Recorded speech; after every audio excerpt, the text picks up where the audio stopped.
여호수아 6장 10절과 11절 우리 같이 합독하겠습니다.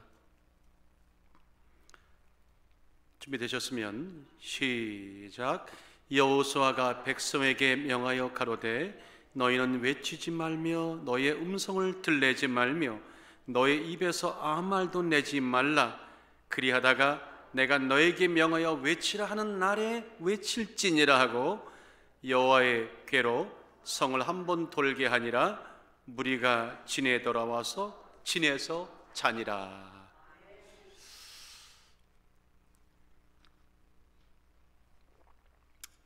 하나님은 참 멋지신 분. 그래서 우리의 얼굴도 항상 환해질 수밖에 없다.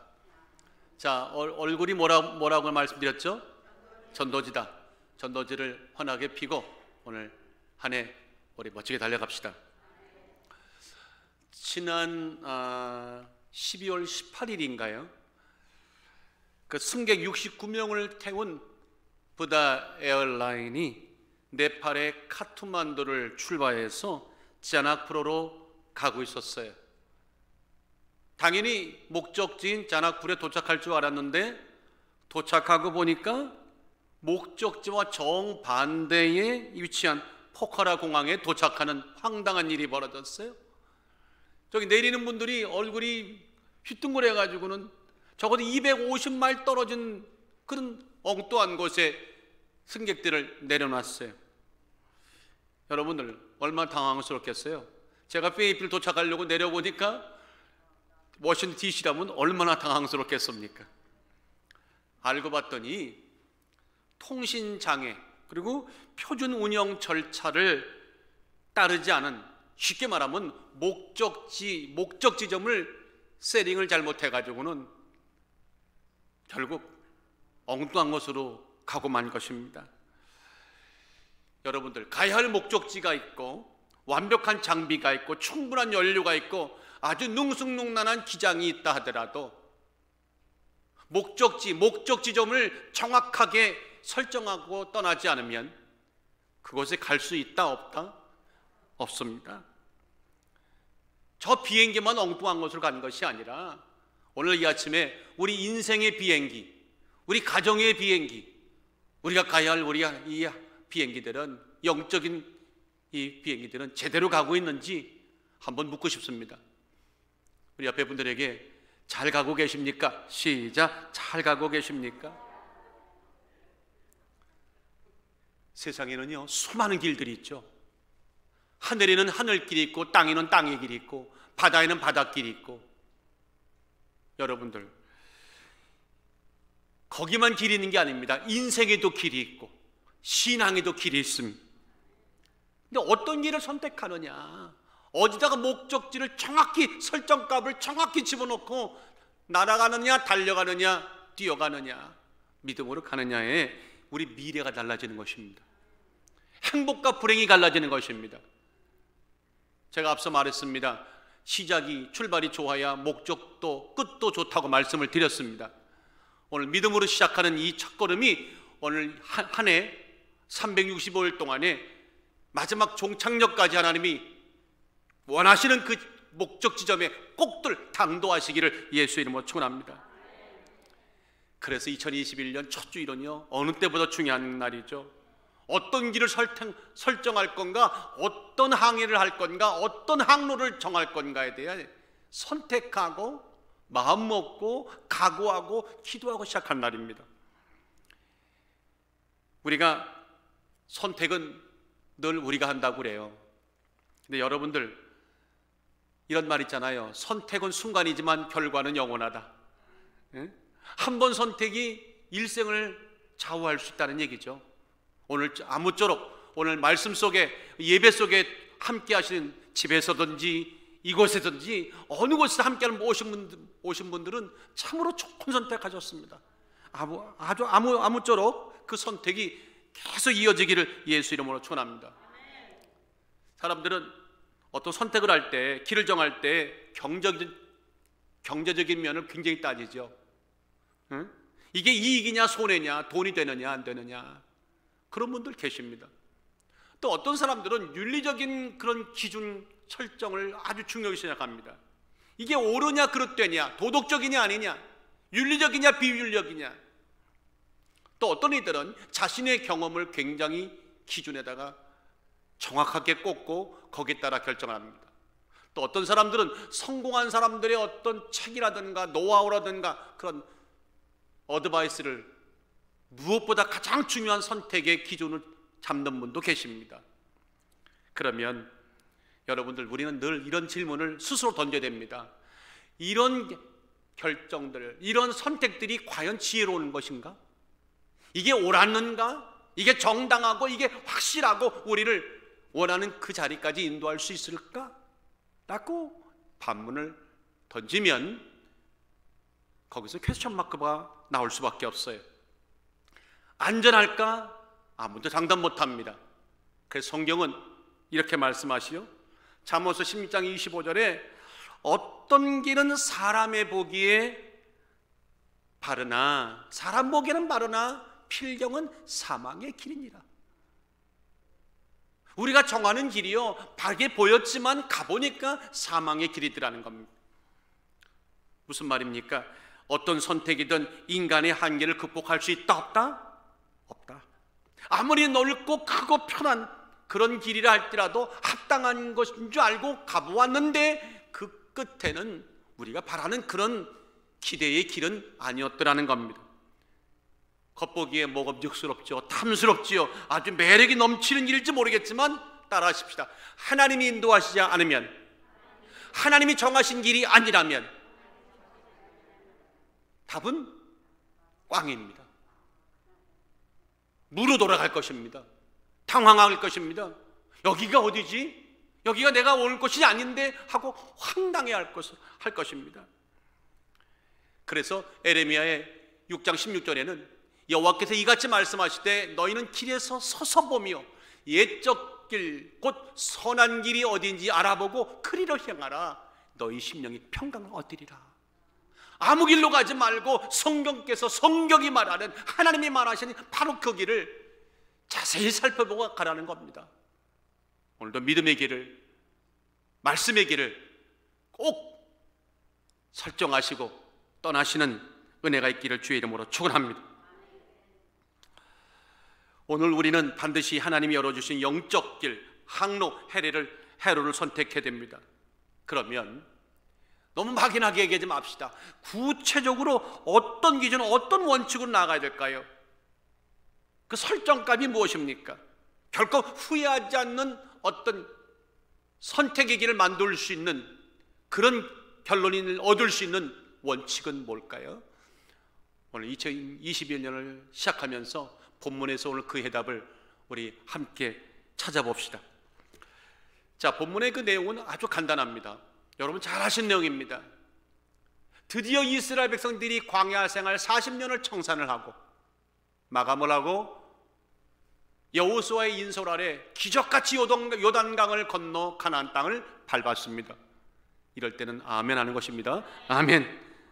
감격의 땅을 밟았는데 감격도 잠시, 이제 가나안 땅을 정복해야 되는 그 엄중한 명령이 그들에게 주어졌습니다.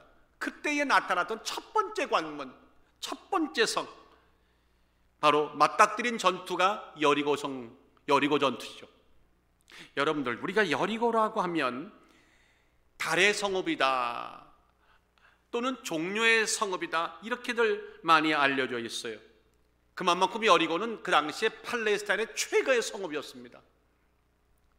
성경학자들이라든가 학자들은 그 당시에 그 성은 겹겹이 쌓여 있어서 누구도 넘볼 수 없는 난공불락의 성이었다고 한결같이 얘기합니다. 그런데 그 성을 첫 번째 만나는 겁니다. 전쟁도 제대로 치러보지 못한 그들이 이 성을 넘어야 되는 것입니다. 왜? 이 성을 넘느냐 못 넘느냐, 정복하느냐 못 정복하느냐, 무너지느냐 안 무너지느냐 따라가지고 그들에게 7년 동안 가나안 정복전쟁의 향방이 갈라지는 것입니다. 이를테면 시금석이죠. 오늘 예배를 얼마큼 정성스럽게 얼마나 은혜롭게 드리냐에 따라가지고 1년 52주가 불보듯이 보이듯이 그런 성이었다는 것입니다. 그러면 물어봅시다. 여리고성은 무너졌나요? 왜 다들 주무시는? 무너졌으면 아멘. 예, 무너졌습니다. 기적같이 무너졌습니다. 단숨에 뛰어넘었습니다. 그리고는 그들은 그 힘을 가지고 예수의 깃발 들고 하나님의 깃발 들고 드디어 가나안 땅을 점점 정복해 가죠. 자, 그런데 도대체 그 여리고성이 어떻게 무너졌을까요? 뭐 어린아이들 과거 옛날에 우리가 늘 들었던 얘기, 나는 안 무너뜨렸는데요. 뭐 그런 우스갯소리가 아니라 어떻게 무너졌을까? 어떻게 뛰어넘었을까? 하나님이 그들에게 명하신 것은 무엇이었고 어떤 원칙을 세웠고 그들은 거기에 어떻게 반응했을까? 이 핵심이 오늘 우리 안에서 있어서 21년 다 같이 우리의 해, 믿는 자들의 해, 하나님의 해가 되도록 하자. 믿으시면 아멘. 여러분들, 이 본문 말씀을 통해 주시는 은혜가 있어요. 하나님의 신호등을 쫓아 살라. 다 같이 하나님의 신호등을 쫓아 살라. 하나님은 매 순간 우리에게 신호를 보내시는데 하나님이 보내시는 그 신호에 얼만큼 내가 진지하게 응답하고 신속하게 응답하고 믿음으로 전심으로 따라가느냐에 따라 우리의 길이 기적의 길이 됩니다. 우리가 걷는 길이 은총의 길이 됩니다. 한 번도 경험해보지 못했던 고난의 길이 아니라 놀라운 승리의 길이 되는 줄 믿습니다. 저기 신호등이라고 써 있지 않습니까? 여러분 오늘 교회 오실 때 트래픽 라이트, 신호등 다 지나오셨고 규칙 지키고 오셨잖아요. 자, 초록색 등은 뭐죠? 우리 국민학 초등학교로 돌아가십시다. 초록색 등은 가라. 아니, 어려운 문제를 잘 하시네요. 자, 주황색 등은 대기하라. 대기하라. 빨간 신호등은 가라, 가지 말라. 가지 말라. 여러분들 금년에 참 잘 되시겠습니다. 이 신호등 규칙을 어기면 도시가 마비가 되고 내가 가는 길을 갈 수 없어요. 사고가 연발날 것입니다. 영적 세계도 마찬가지입니다. 우리가 얼마나 안전한가, 얼마나 평안한가, 얼마나 승리하느냐는 하나님이 우리의 가는 길마다 각 세워놓으신 영적 신호등을 얼마나 잘 지키느냐. 아니, 초록등 가라고 나왔는데 거기서 멈추고 앉았으면 어쩌라고요? 멈추라고 말하는데 그냥 가면 어쩌라고요? 그래서 우리가 넘어졌습니다. 그래서 우리가 늘 얻어 터지고 여기 터지고 저기 터지고 멀리 갔더니 밤낮 철량하고 고나야 이런 일이 일어나는 거 아닙니까? 여러분들 하나님의 신호등을 믿으시길 주의 이름으로 축원합니다. 세상의 신호등은 실수가 있고 고장이 날 망정 하나님의 신호등은 멈추는 법도 없고 고장나는 법도 없고 정확하다. 그 길만 따라가면 정말 여러분들 우리 가치 있고 의미롭고 행복한 삶을 살 수 있습니다. 생사화복을 우리에게 알려주는 신호등은, 곧 하나님의 신호등은 우리가 적극적으로 수용하고 따라야 할 그런 영적인 길이죠. 그 길이 승리와 기적의 은총의 길이 된다는 말씀입니다. 근데 이 말을 본문에 보니까 여호수아와 이스라엘 백성들이 철저하게 지켰어요. 하나님의 신호등 앞에 두말하지 않고 입 다물고 정확히 지켰어요. 자, 여러분들 물어봅시다. 여리고성 앞에 진을 치는 이스라엘 백성들에게 여호수아를 통해서 하나님이 주셨던 신호, 명령이 뭐였어요? 근데 그 명령이, 신호등이 여러분들 보시기에 수용할 만합니까? 합당하다고 생각하십니까? 3절 읽어볼까요? 너희 모든 무사는 성을 둘러 성주위를 매일 한 번씩 돌되 엿새 동안을 그리하고, 그렇죠? 제사장 일곱 양강 나팔을 잡고 언약궤 앞에서 행할 것이요 제7일에는 몇 번을 돌아요? 무려 7번을 돌고. 그 뒤에는 읽지 않을게요. 어느 순간에 너희들에게 외치라 할 때는 그때 부르짖고 외치라, 크게 외치라. 그러면 성이 무너져 내리리라. 정말로. 그런데 문제는 제가 앞서 얘기했지만 하루 한 바퀴 돌고 마지막에 7바퀴 돌라는 말도 참 힘든 얘기지만 한술 더 떠서 다 같이 입도 뻥끗하면 죽으리라. 그 많은 사람이 그냥 입도 뻥끗 말고 아예 입에다가 그냥 풀칠을 하고 죽었었네 하고 하루 한 바퀴, 마지막 날에는 7바퀴를 돌라는 거예요. 10절에 보니까 너희는 외치지도 말며 음성을 둘레지도 말고 입에서 아무 말도 내지 말라. 이거죠. 죽이든 살리든 국으로 입 다물고 죽었었네 하고 오면 살리라. 그리고 돌아라. 스톱이 아닙니다. 파란 신호등입니다. 직진하라는 것이죠. 저는 어려서부터 이 말씀을 늘 들으면서도 아직까지도 이해가 안 돼요. 여러분들, 이게 가능한 일입니까? 이거 전쟁터입니다. 사느냐 죽느냐 목숨이 걸린, 누구 목숨? 장로님 목숨이 아니라 내 목숨, 나의 목숨이 걸리고 장로님 목숨 걸리고 우리 목숨이 다 걸린 전쟁터에서 전쟁하지 않고 그냥 입 다물고 돌란 얘기가 이게 어떻게 이게 가당한 얘기입니까? 이거 살벌한 전쟁터 맞지 않습니다. 왜? 언제 어디서 화살이 날라올지, 언제 어디서 미사일이 날라올지, 어디서 포탄이 날라올지 아무도 모르는 시점에 무방비 상태로 그냥 걸으라는 거 아닙니까? 여러분들은 그런 명령이, 그런 신호등이 떨어지면 가시겠습니까? 가시기를 원하시는 분 있다면 아멘 하시기를 주의 이름으로 축원합니다. 예, 세 분은 안 하시잖아요. 양심은 있다는 거죠. 아무리 봐도 불안한 거죠. 그래서 우리는 납득이 불가하고 수용이 불가하고 이럴 경우에는 솔직히 말하면 심하게 말하면 귀신아 물러가라 아마 이렇게 외칠지 몰라요. 근데 이스라엘 백성들은요, 여호수아는 무슨 마음을 먹었는지 그대로 하는 겁니다. 14절에 보세요. 그 일에도 성을 한 번 돌고 지레 돌아오느니라. 엿새 동안을 이같이 행하니라. 더 놀라운 것은 15절입니다. 제7일 새벽에 그들이 일찍 일어나서 다 같이 여전한 방식으로, 시작, 여전한 방식으로. 이게 핵심 월드입니다. In the same way, same manner. 같은 방식으로. 어떤 방식? 입 다물고 믿고 한 바퀴씩 그냥 도는 그 방법으로 무려 7째 날에는 7바퀴를 돌았다는 거 아닙니까? 아멘. In the same way, in the same manner. 굉장히 악권적인 말이죠. 그러니까 그렇게 해서 얻은 승리가 여리고성의 승리였다. 여리고성의 승리는 그저 가만히 우르는데, 가만히 있었는데 성의 지멋대로 쫙 무너져 내리는 그런 값없는 승리가 아니라 죽음은 죽으리라고 하나님 신호등에 모든을 걸었던 자들에게 주시는 놀라운 보상이었다. 금년 그런 보상 합당한 승리가 주어지는 믿음의 사람 반열에 여러분들 이름이 꼭 들어가 있기를 주의 이름으로 축원합니다. 그들은 세상의 신호등에 관한 한, 세상의 신호에 관한 한 뒷전이었다는 겁니다. 아니, 전쟁터에서 그게 전쟁하는 모습입니까? 제 아무리 떠들어도 뭡니까? 그들은 쳐다보지도 않았다는 겁니다. 왜? 하나님이 주신 신호등이 확실하니까. 하나님의 사인만 믿었다는 겁니다.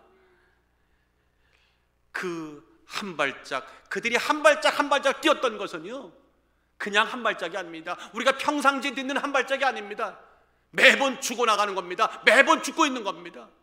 그런데 죽는 것도 불사하고 갔는데 놀랍게도요, 아시잖아요, 죽고자 알면, 주 안에서 믿음으로 죽고자 하면 삽니다.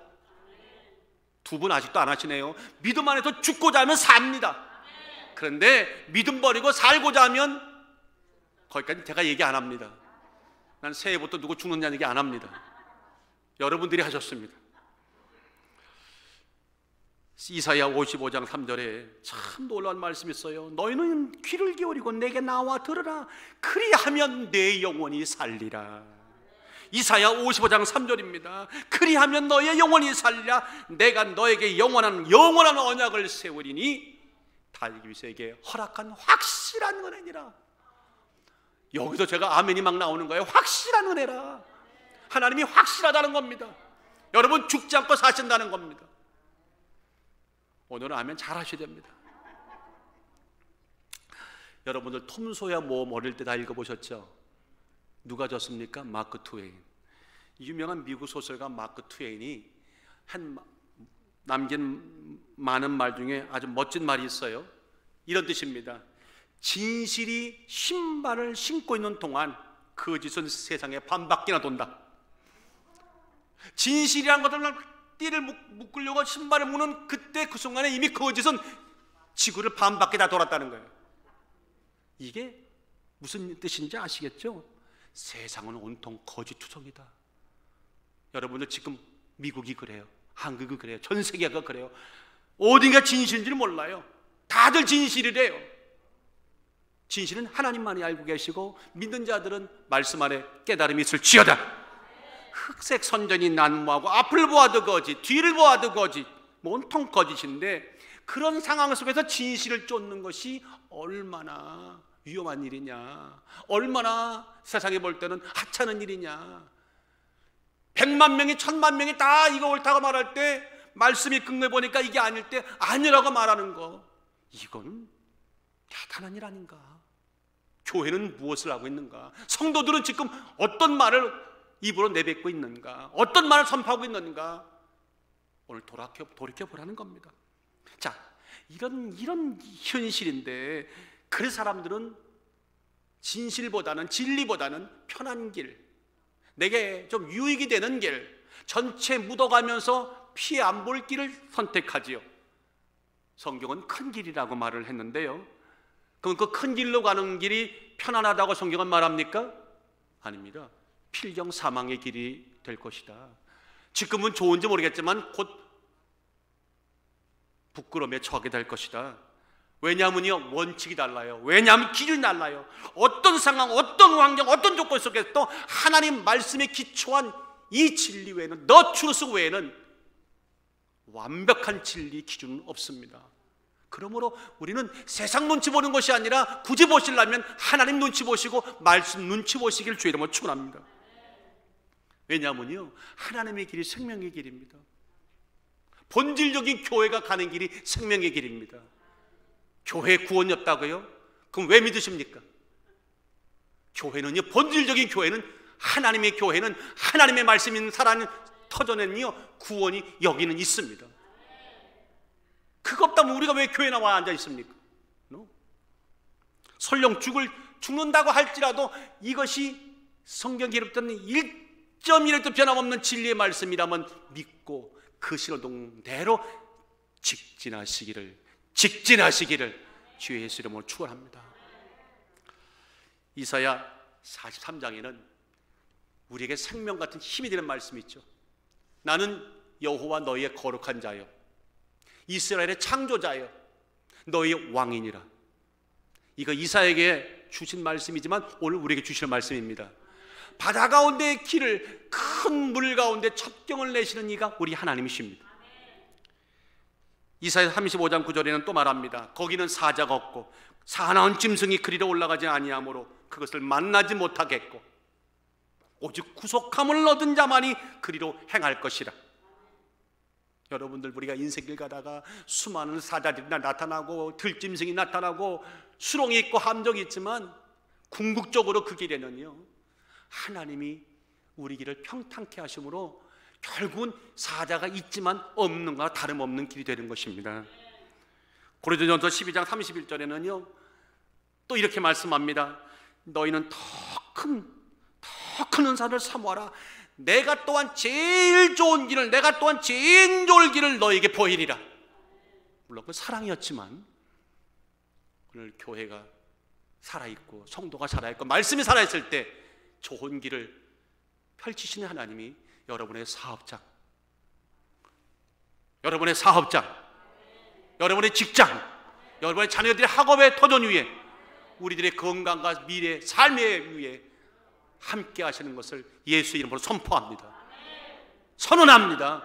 확증합니다. 이건 제 확증이 아니라 성경의 확증입니다. 미국에 여러분들 과거에 수많은 지금도 가수들이 많지만 뉴올리언스 출신의 트럼프 연주자, 호소력 있는 목소리의 루이스 암스트롱, 저번 목소리는 지금 흉내내면 욕먹어요. 루이스 암스트롱의 그 곡 중에서 What a Wonderful World, 세상은 참으로 은혜롭지 않은가, 이 곡은 뭐 저번 트레이드 마크 같은 곡 아닙니까? 그 가사들을 여러분들 아시죠? 한국어로 번역하면 이런 내용입니다. 푸른 나무들, 붉은 장미가 보이네요. 당신과 날 위해 피어나는 게 보입니다. 혼자 생각합니다. 얼마나 멋진 세상인가. 푸른 하늘과 흰 구름이 보이네요. 보이시면 아멘. 축복받은 화창한 날, 어둡고 신성한 밤, 혼자 생각합니다. 이 얼마나 아름다운 세상인가요. What a wonderful world. 참 좋은 세상이다. 참 가사가, 이게 1절만 읽을게요. 참 좋아요.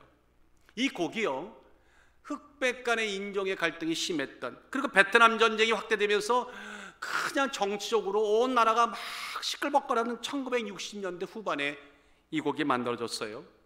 67년에 어두운 사회 분위기를 좀 반전시켜보려는 의도에서 저 구성진 목소리로 저 노래를 불렀어요. 그런데 가사가 말하듯이 루이 암스트롱은 희망적이고 낙관적인 눈으로 미래를 바라봤죠. 미국의 미래를 바라봤어요. 그리고 함께 바라보자고 아주 힘주어 진하게 노래를 부르고 외쳤어요. 여러분들 저 곡이 처음 나왔을 때 히트를 쳤을까요? 많은 사람들이 박수를 쳤을까요? 저거 히트 못 쳤습니다. 도리어 저분이 죽은 후에 1971년 루이 암스트롱이 죽은 후에 저 곡이 다시 재조명됐고 계속 많은 사람들이 회자가 됐어요. 오늘까지 나는 저분을 만나본 적도 없는 제 마음속에 저 노래를 부를 때마다 참 기분이 좋아지고 흐뭇해지는 것은 저 곡에 생명력이 있다는 거 아닙니까? 제가 오늘 이 얘기를 왜 드리냐면요, 그러면 내가 저분이 곡을 발표했을 때 인기를 못 끌었고 사람들이 주목하지 않았다면 저분은 노래 헛수고한 거 아닙니까? 저 노래는 실패의 노래입니까? 저분은 실패자입니까? 앞서 말했습니다. 아닙니다. 지금까지도 계속 저의 노래는 What a Wonderful World, 세상은 참으로 아름답다고 하는 이 이야기는 계속 불러질 것입니다. 사람들이 고뇌와 어둠 속에 헤어나지 못하고 거기서 갈등할 때 한 시대에 앞서가서, 한순간을 앞서가서, 단 10년 100년을 앞서가서 이런 세상을 바라보자고 외쳤던 저 가슴은, 저런 자의 가슴은 세상에서 결국 인정받습니다. 제가 저분을 오늘 칭송하는 게 아니라 세상의 노래도 세상 이치도 그럴진데 믿음 안에서 오늘을 바라보지 않고 한 시대를 건너고 여리고를 뛰어넘는 그런 낙관과 긍정적이고 믿음의 눈을 가지고 세상을 바라보는 자들을 하나님이 얼마나 귀하게 볼 건가, 하나님이 얼마나 귀하게 높이실 건가, 그런 교회는 하나님이 참으로 얼마나 칭찬하실 것인가, 이 말씀을 드리고 있는 겁니다. 오직 의인은 믿음으로 말미암아 살림과 같으니라. 믿음으로 사는 자, 그런 자의 눈길과 손길이 닿는 것마다 하나님은 참으로 영광을 받으시는 줄 믿습니다. 사랑하는 여러분들, 하나님의 신호등을, 하나님의 신호가 24시간 변함없이 여러분에게 오고 있을 때 세상의 신호등과 견주어서 회피하지 마시고 믿음으로 하나님의 신호 앞에 적극 반응을 하시고 믿음으로 순종하시기를 예수 이름으로 축원합니다. 그런가 오늘 본문에 보니까 이런 말씀이 있어요. 이런 의미입니다. 하나님의 셈법은 덧셈, 십자가 더하기죠. 여러분 십자가를 빼기를 보는 사람이 있어요? 국민학교 다시 돌아가셔야 돼요. 초등학교. 이 하나님의 셈법은 항상 덧셈입니다. 더하기입니다. 잘 되는 것이죠. 안 돼도 잘 되는 것입니다. 그런데 오늘 이 본문을 통해서 주시는 놀라운 영적인 교훈이 있어요. 원리가 있어요. 하나님의 이 셈법, 더하기, 십자가를 얻으려면 먼저 하나님은 우리에게 자기 비움, 내려놓는 뺄셈을 요구하신다. 그때 그 뺄셈을 기쁘게 통과하라. 다 같이 기쁘게 통과하라. 하나님의 덧셈을 경험하기 원하신다면 아멘. 하나님의 십자가의 은총을 더욱더 내 삶 가운데 만나기 원하신다면 아멘.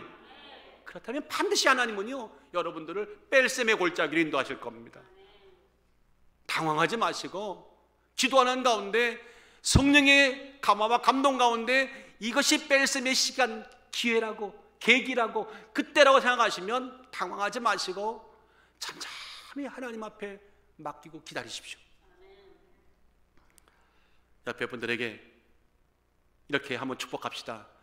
금년 당신이 하나님의 뺄셈 앞에 늘 통과되기를 원합니다. 시작.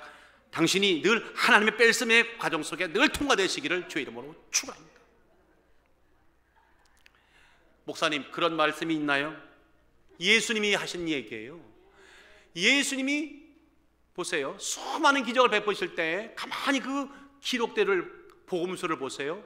예수님께 하나같이 제자가 되겠다고 나온 사람들에게 제일 먼저 주님이 내미는 카드가 뭔지 아세요? 뺄셈이었어요. 덧셈을 원하느냐? 이거 먼저 해결하라는 거예요. 예를 들면 누가복음 14장 33절, 이와 같이 너희 중에 누구든지 자기 모든 소유를 버리지 아니하면, 아멘 안 나오잖아요. 이와 같이 너희 중에 누구든지 자기 모든 소유를 버리지 아니하면 능히 내 제자가 되지 못하리라. 그래서 사람들 돌아가는 거죠. 뺄셈을 못하겠다는 거죠. 마태복음 10장 39절에 말씀하기를 자기 목숨을 얻는 자는 잃을 것이요 나를 위하여 자기 목숨을 잃는 자, 주의 뺄셈을 통하는 자는 얻을 것이니라. 참, 요한복음 12장 24절에는 이렇게 말하죠. 내가 진실로 진실로 너희에게 이르노니 한 알의 밀알이 땅에 떨어져 죽지 아니하면 한 알 그대로 있고, 죽으면, 다 같이 시작, 죽으면 많은 열매를 맺느니라. 하루아침에 예수 믿고 나서 모든 것이 형통하다고, 물론 궁극적으로 형통한 거지만 실제적으로 보면요, 하나님의 가시적인 형통까지 갈 때는요, 반드시 고난이라고 하는, 반드시 내가 하나님 뺄셈 앞에 정답을 쓰는 그 자리를, 그 과정을 반드시 통과해야 됩니다. 저희 교단에서도 젊은 목사님들 아주 훌륭한 분들 많은데요, 개 중에 한 분, 여기는 안 계시다고 말했잖아요. 늘요, 저쪽에 계신데 이분이 목회를 참, 목소리도 좋고 신학도 제대로 했고 실력도 있고 기도도 정말 참 잘하고 찬양도 잘하는데 목회만 가면 2, 3년을 못 견뎌요. 자꾸만 목회를 옮기는 거예요. 뭘 그것도 하나님의 이제 연단하는 과정이라고 생각하는데, 가만히 어느 날 왜 그럴까 보니까 누구나 거쳐야 될 하나님의 뺄셈의 자리에 와서 거기를 못 넘는 겁니다. 살고자 원하면 죽어야 할 자리까지 나를 맡겨야 되는데 거기서 돌아가는 겁니다. 그래서 3년마다 몇 년마다 옮기셨는데 지금은 이제 잘 목회하고 계신데, 아무쪼록 여러분들 뺄셈의 이 현실을 있다는 것을 절단코 기억하셨다가 그 자리가 오면 꼭 통과하시길 주의 이름으로 축원합니다. 마가복음 10장에 보세요. 어떤 부자 청년이 나왔습니다. 관원이라고 말했습니다. 젊은 관원입니다. 젊은 나이에 잘생겼고, 그건 제 생각입니다. 돈도 많고 지지도 많고 믿음도 얼마나 좋은지, 주님에게 영생을 묻는 주님에게 주님이 십계명을 다 지켰냐고 말했더니 다 지켰답니다. 선생님이여, 이것을 내가 어려서부터 다 지켰나이다. 예수께서 그를 보시고, 그래? 그를 사랑하사 가라사대, 그를 사랑하셔서 가라사대, 내가 오히려 한 가지 부족한 것이 있으니 가서 너 있는 것을 모두 팔아 가난한 자에게 주고 나를 쫓으라. 통과하셨습니까? 슬픈 기색을 하고 돌아가니라. 참, 그리하면 하늘의 보화가 내게 있으리라. 그리고 와서 나를 쫓으라고 했는데, 분명히 다 얘기해 줬는데 그거 팔아도 죽지 않고 더 큰 걸 하나님의 보화를 얻을 거라고 말했는데, 그 뺄셈 앞에 이건 못하겠다고 접어버리는 순간 모든 것이 끝난 겁니다. 여리고 정 앞에서 여호수아와 이스라엘 백성들이요, 이 시험 봤어요. 오늘 집에 가서 이 시험들 꼭 이제 보실 겁니다. 이제 얼굴도 긴장되신다. 이제 이스라엘 백성들에게 하나님이 어떤 뺄셈을 시험하신 줄 아세요? 어떤 시험 문제를 내신 줄 아십니까? 10절입니다. 다 같이 읽어봅시다. 시작. 여호수아가 백성에게 명하여 가로되 너희는 외치지 말며 너희 음성을 들리지 말며 너희 입에서 아무 말도 내지 말라. 그리하다가 내가 너에게 명하여 외치라는 날에. 여러분들, 이게 무슨 시험이 이러냐고요? 이 시험을 한마디로 말하면 5글자로 해결돼요. 완전한 침묵. 완전한 침묵. 이 시험 본 거예요. 죽음까지 각오하고 불사하고 한 바퀴 도는 것도 힘들지만 입 다물라는 게 이게 얼마나 힘든 건가. 여러분들 오늘 지금 참 우리가 그동안에 너무나 이 말 저 말 쓸던 말 얼마나 많이 했으면 1년 동안에 마스크 쓰고 입 다물게 만들었습니까? 난 요새 훈련반 중이에요. 교회들 쓸데없는 말만 해갖고 불평과 원망했기 때문에 그래 이제 1년 동안 아예 마스크 쓰고 입 다물고 살아라. 치아도 보이지 말아라. 저는 그렇게 해석하고 감사하게 요새 마스크 쓰고 다닙니다. 그런데도 여기다가 어떤 분 여기다가 또 입술까지 여기 그려가지고. 여러분들 물어봅시다. 살아있는 생명체는 소리를 냅니까 안 냅니까? 안 낸다고요? 그 돌아가신 건데요. 살아있는 생명체는 반드시 소리가 나게 되어 있습니다. 자신의 소리를 낸다는 거죠. 자신의 소리를 낸다는 말은 소리를 내는 것이 아닙니다. 내 생각이 있고 내 입장이 있고 내 주장이 있고 나를 드러내지 못하면 그건 곧 죽은 거라고 생각한다는 것이죠. 그런데 전투장에서 죽느냐 사느냐는 이 백척간두의 위기 상황 속에 입 다물란 얘기, 말 한마디 기억자 니은자만 내면 전부 다 죽을 줄 알아. 이렇게 윽박을 지르는 이 시험이요, 이건 이해할 수 없잖아요. 근데 그들은 그렇게 아멘 했습니다. 주님이 이제 뺄셈하시는 거예요. 다 빼버리는 거예요. 힘을 다 빼버리는 거예요. 왜 여러분들 금식하라고 하신지 아십니까? 여러분들 3일 4일 금식하면 싸울래도 못 싸워요. 힘이 다 빠지잖아요. 부부싸움 하시는 분들 3일만 금식하시면 치료하는 받아. 왜 싸울 힘이 없는 거예요. 배고픈데 무슨 힘이 나와. 그 뺄셈 하시는 거잖아요. 근데 보세요. 자, 입 다물고 한 바퀴 도는데 문제는 그 이스라엘 백성들을 성에서 여리고 성에서 쳐다보던 그 사람들이 어떤 마음을 바라봤겠어요? 처음엔 전쟁하러 왔다고 하더니 저기 도는 거예요. 100%. 왜 저러지? 그죠? 아니 왜 저러지? 그 다음에 뭐예요? 특별한 전술이 있나 보다.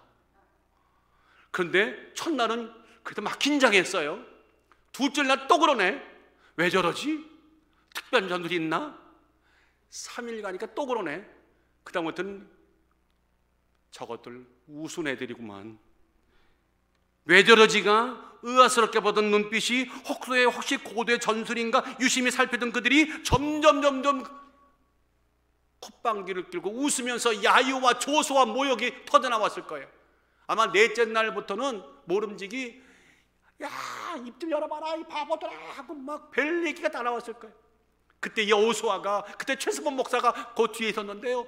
최수범 목사가 여러분들이 얼마나 막 근질근질했겠어요.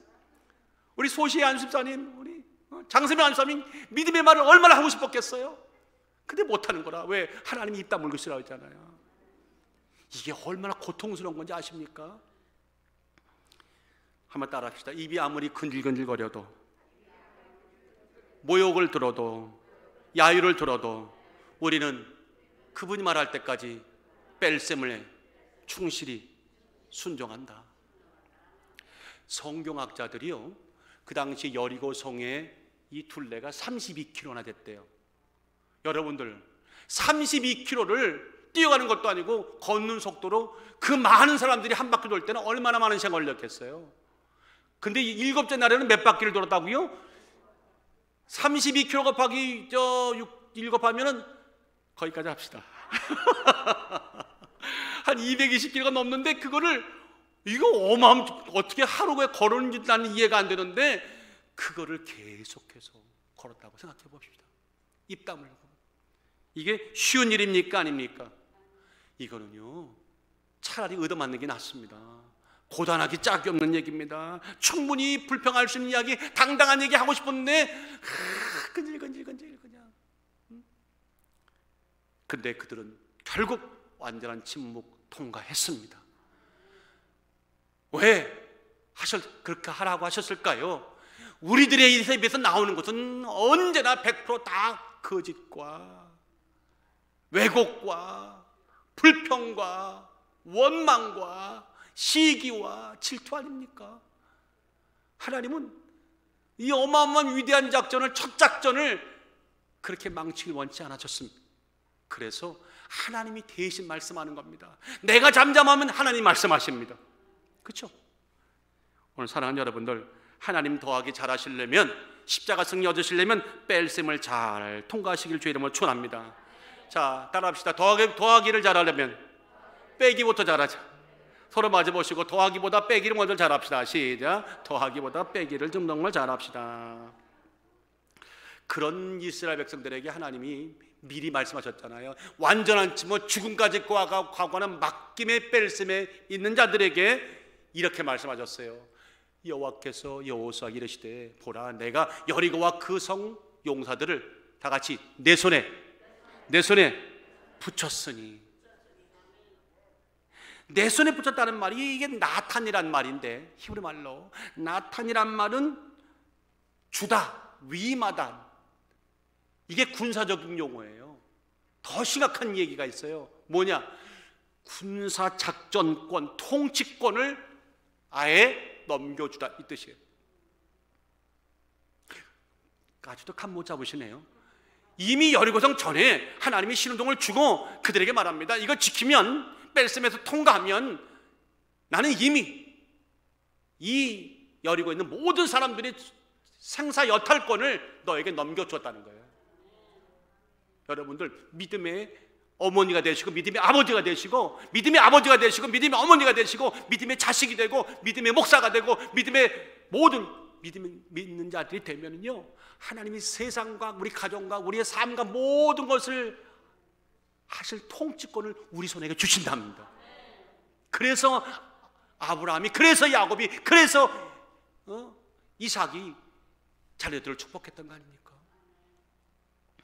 사랑하는 여러분들, 이 말씀은 전쟁이 시작하기 전에 승리가 이미 확정되었음을 선언하는 하나님의 행입니다. 하나님의 주권을 나타내는 표현입니다. 오늘 이 나탄, 다 같이 나탄, 철저하게 자기를 비우고 내려놓은 자들에게, 끝까지 하나님만 바라보는 자에게, 그렇게 목회하고 그렇게 신앙생활하는 자들에게 하나님은 반드시 나탄으로 함께 하십니다. 열왕기상 17장을 보면서 다시 한번 또 우리가 여기도 결국 뺄셈을 통과했구나, 이런 감탄사가 절로 나와요. 열왕기 17장에 엘리야가 가난한 과부의 집으로 하나님 가라고 하죠. 사르밧 과부의 집으로 보내서 그를 공개하라고 말하는데, 그 과부가 굉장히 가난한 과부였어요. 얼마나 가난했냐면 마지막 그 남은 가루, 음식가루 한 움큼이랑 기름이 조금 남아있어서 이거 밖에 나가서 나무 가지 주워다가 떡해 먹고, 그거 마지막 양식 먹고 아들이랑 둘이 죽으려고 마지막 음식 먹으려고 나뭇가지를 주스러 나왔는데 엘리야를 만났네. 엘리야를 만났는데 엘리야가 그에게 건네는 말이 너무 충격적입니다. 뻔뻔하기 이를 데 없습니다. 엘리야가 저에게 이르되 두려워 말고, 뭘 두려워 말라고 그래. 그 다음 나올 말이 다 두려운 말인데, 내가 내 말대로 하려니만 먼저 그것을 나를 위하여 작은 떡 하나를, 그래도 양심은 있네요. 어차피 작은 떡이 될 수밖에 없어, 조금이니까.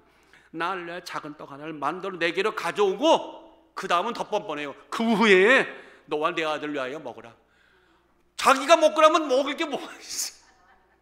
말이 좋아야 너와 내 아들 먹으라는 얘기지, 송두리째 is mine 그런 거잖아요. 여러분들 이런 경우 당하면요, 목사님 제 입에서 나와요. 나사렛 예수를 명하니 귀신아 물러가라. 근데 하나님이 엘리야도 시험하셨고 과부도 시험 보신 거예요. 어떤 더하기 십자가 은혜 주시기 위해 먼저 뺄셈 시험 보신 거예요. 이래도 할 수 있는가?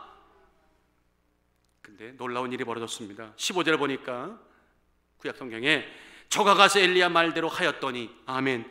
저와 엘리야와 식구가 여러 날 먹었으나 여호와께서 엘리야 하신 말씀같이 통의 가루가 다하지 아니하고 병의 기름이 없어지지 아니하니라. 없어지지 아니하니라. 없어지지 아니하니라. 다하지 아니하니라. 믿음으로는요, 어떨 때는요, 정말 주여, 세상 사람들이 안 된다고 말하는 그런 일이요, 그런데도 불구하고 내가 받은 은혜가 있어서 무릎 꿇고 주 앞에 간절히 기도할 때는요, 놀랍게 해결되는 기적 같은 일이 일어나고 있고 일어났으며 일어날 것입니다. 적어도 2021년 52주 동안에는요, 그런 일들이 여러분들이 일상이 되시기를 예수 이름으로 축원합니다. 오늘 이 팬데믹 시대 상황 속에서 믿음을 강조하면 잘합니다 말하지 않더라고요. 이성적으로 생각하세요. 이런 얘기 하더라고요. 합리적으로 생각하세요. 여러분들 교회 중심으로 삽시다 하면은 당신이나 잘하십시오. 믿음을 살라고요. 때가 때니만큼 조금 더 지나면요, 이렇게 말해요. 과연 그럴까요? 저는 목숨 걸고 얘기하는데 아닙니다. 하나님의 더하기 은총이 임하게 되느냐, 뺄셈의 이 시험이, 이 과정이 꼭 필요했어요. 2020년, 2021년은요, 우리가 이 코로나 바이러스 문제가 아닙니다. 신앙의 연단기간입니다. 교회가 교회다워지고 성도가 성도다워지고 신앙이 신앙다워지고 우리의 본심과 우리의 진짜 실력이 드러나서 회개할 건 철저히 회개하고 믿음을 살 건 철저히 믿음으로 가는 뺄셈 시험 과정에 와 계신 겁니다. 아무쪼록 정답 쓰시고 믿음으로 쓰시고 통과하시길 주의 이름으로 축원합니다. 자기 손에 들려있는 것 같고 의지하지 마시고 하나님 주시는 거 바라보시길 주의 이름으로 축원합니다. 멀리 보이는 천국, 그래서 눈에 보이는 것 쫓아가겠다고 하시면 진짜 천국은요, 영원히 멀어집니다. 그렇잖아요? 사무엘하 1장에 보니까 이런 사건이 있어요. 드디어 다윗을 그렇게도 몹쓸게 불었던 장인 사울왕이 블레셋과 전투에서 죽는 그 광경이 나와요. 길보아산이었죠. 어느 날 다윗에게 길보아산에서 아말렉 소년이 다윗을 찾아왔어요. 그의 옷은 찢어졌고 머리는 흙이 막 뒤집어 엉망이었어요. 당시에는요, 옷을 찢거나 머리에 흙을 뒤집어 쓰는 것은 특별히 어떤 슬픔, 애도를 표하는 그런 관습이 있었어요. 그래서 다윗은 금방 알아봤죠. 너 길보아산에서 오느냐? 무슨 큰일이 생겼구나 물어봤더니 그 손이 말하기를 사울왕이 죽었다는 겁니다. 근데 그 광경을, 그 죽는 광경을 이렇게 말씀하는 겁니다. 말하는 겁니다.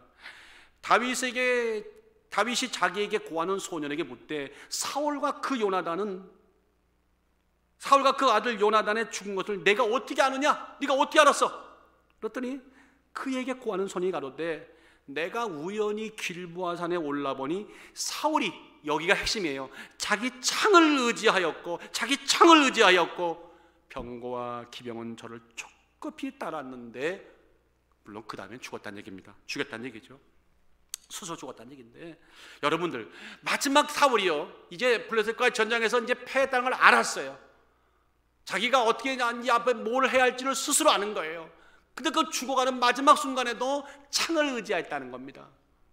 이런 대목은요, 굉장히 의미심장해요. Saul, behold, the soul was leaning on his spear. 그의 창을 기댔대요. 근데 그 창이 어떤 창인 줄 아십니까? 과거에 다윗을 너무 질투한 나머지 그를 죽이겠다고 던졌던 지가 가장 믿는 창 아닙니까? 사무엘상 18장 11절에 보니까 그가 스스로 이르기를 내가 다윗을 벽에 박으리라 하고 그 창을 던졌으나 그 창입니다. 이 창이 어떤 창인 줄 아십니까? 여호와의 하나님이 떠나간 후에도 내가 내 왕권을 유지할 수 있다고 가진 폼 잡으면서 안간힘 쓸 때 꾹 붙잡고 사람들을 호령하던 창입니다.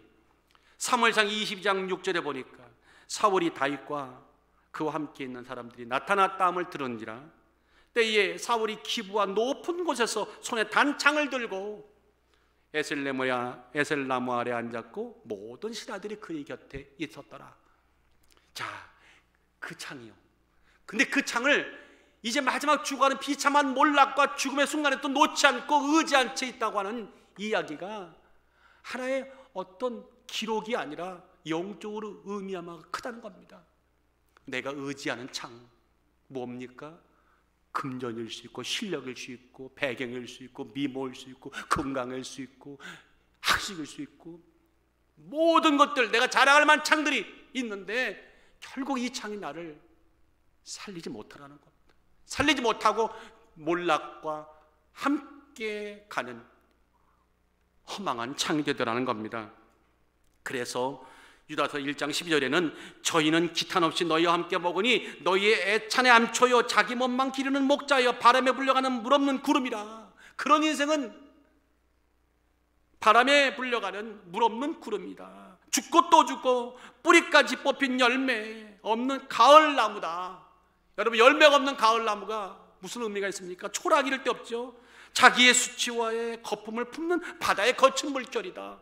주여, 영원히 예비된 캄캄한 흑암에 돌아갈 유리하는 별들이라, 방황하는 별들이라, 이렇게 말합니다. 오늘 여러분들 새해가 밝았습니다.